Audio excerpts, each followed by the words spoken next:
Ever heard of the Universal Law Community Trust? It's a fascinating organization that's all about restoring power to the people.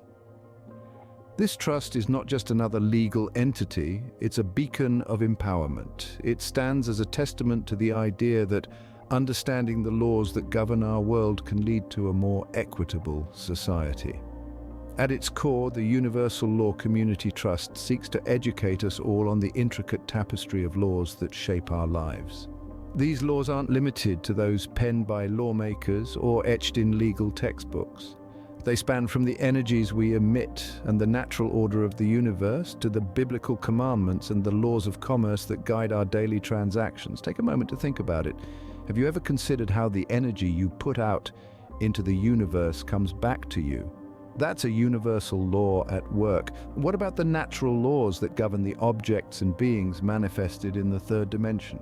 These laws, often overlooked, hold significant sway over our lives.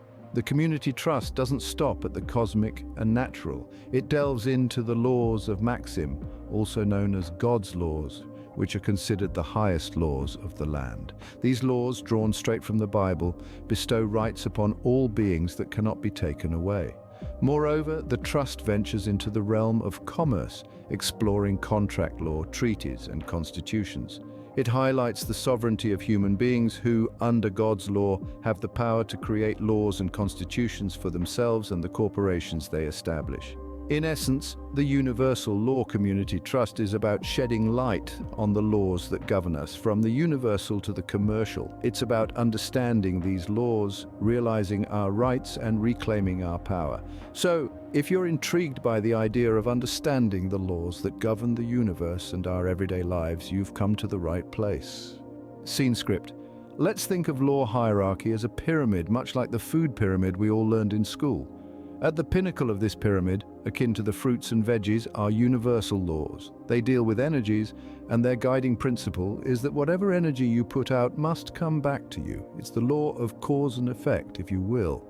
Next, akin to proteins, are natural laws. These laws govern the natural ways of all objects and beings that have manifested in the third dimension. They are the building blocks, the fundamental principles that shape our reality. Then we have the laws of Maxim, also known as God's laws, which are akin to grains on our food pyramid. These laws come straight out of the Bible and are the highest laws of the land. They are rights given by God to all beings and cannot be taken away by anyone. At the base of our pyramid, we have several laws that are akin to dairy, sugars, and fats. First, we have contract law, a set of laws that sovereigns worldwide adhere to in commerce. The basic principle here is offer plus acceptance equals contract. Then we have treaties, which are laws made between two sovereigns that deal with a particular tract of land. They are like the butter on our bread, smoothing out relationships and interactions between sovereigns. Following this, we have the Constitution, laws created by a sovereign that govern a corporation created by a sovereign. It's like the milk, providing structure and nourishment for the corporations under its purview. Corporations, much like sugars, are entities that operate under the laws of the Constitution developed by the sovereign. They do not have the ability to create laws, but can only create codes, statutes, and ordinances. Then we have federal codes, which govern corporations within corporations, akin to complex carbohydrates. They include UCCCs, the bread and pasta of the legal world, providing structure and rules for corporate interactions.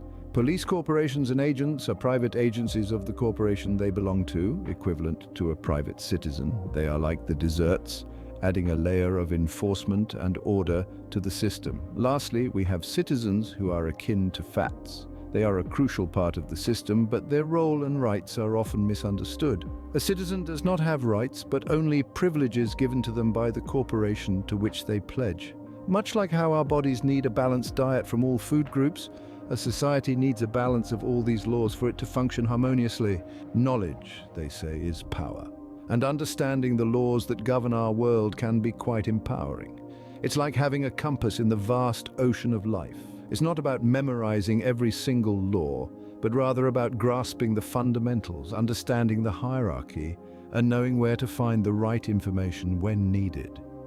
Imagine being able to comprehend the universal laws, those that deal with energies, and the principle that whatever energy you put out must come back to you. It's like having a deeper understanding of the cosmic cause and effect, of the invisible strings that bind the universe together. Imagine understanding natural laws, the laws that dictate the natural ways of all objects and beings manifested in the third dimension. From the rising and setting of the sun to the changing of the seasons, these laws govern the natural order of things.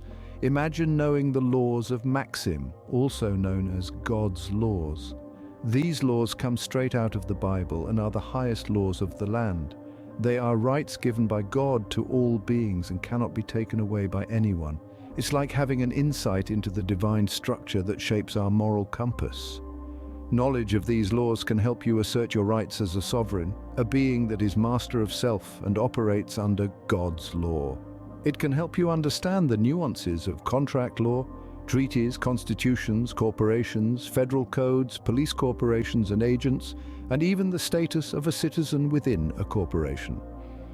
Understanding these laws can lead to more informed decisions, a stronger sense of self, and a better grasp of how the world works. It can give you the confidence to navigate through life aware of your rights and responsibilities, but remember, knowledge is only powerful when it's used. It's not enough to know these laws. You have to apply them, to live them, to breathe them. It's not about becoming a legal expert overnight. It's about taking small steps towards understanding, towards empowerment. So do you see the value in understanding these laws now? It's like having a roadmap to the world. Let's look at a practical example of these laws in action. The British Gas REBUT document. Now, this document isn't just a piece of paper, it's a symbol of the power that knowledge of the law can wield. It's a beacon of hope for those who feel voiceless in the face of big corporations, a testament to the fact that the law isn't just for lawyers and judges, but for everyone. This document is a rebuttal to British Gas made possible by the understanding and application of the laws we've discussed. It's a perfect example of how a sovereign, a human being who is master of self and operates under God's law, can stand up to a corporation, a so-called dead entity that operates under the laws of the Constitution developed by the sovereign. The British Gas REBUT document showcases the power of contract law. Remember, contract law is a set of laws which sovereigns worldwide adhere to in commerce. It's all about offer and acceptance. In this case, the sovereign has challenged the corporation's perceived right to charge for gas. But it's not just about gas. It's about asserting one's rights as a sovereign. It's about refusing to be a slave of the corporation, refusing to accept only privileges given by the corporation. It's about asserting the rights given by God, rights that cannot be taken away by anyone. The British Gas REBUT document is a real-world application of the hierarchy of laws. It's a testament to the power of universal laws, natural laws, and the laws of Maxim, all working together to empower the individual. It's proof that these laws aren't just theoretical constructs, but have practical implications that can impact everyday life. As you can see, these laws aren't just theoretical, they have real-world applications that can impact everyday life. We've come a long way in our understanding of the universal law community trust and the hierarchy of laws. We've unraveled the intricacies of universal laws, which deal with energies, and the principle that whatever energy you put out must come back to you. We've explored natural laws which govern the natural ways of all objects and beings manifested in the third dimension. We've delved into laws of Maxim, also known as God's laws, the highest laws of the land, which are rights given by God to all beings and cannot be taken away by anyone.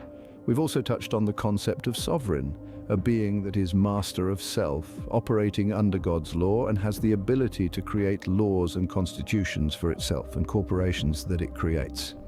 Our journey took us through contract law, a set of laws which sovereigns worldwide adhere to in commerce, and treaties, laws made between two sovereigns that deal with a particular tract of land. We've discussed the Constitution, laws created by a sovereign that govern a corporation created by a sovereign, and corporations themselves, which are dead fictional entities operating under the laws of the Constitution developed by the sovereign. We've also touched on federal codes which govern corporations within corporations and the roles of police corporations and agents as well as citizens in this complex system.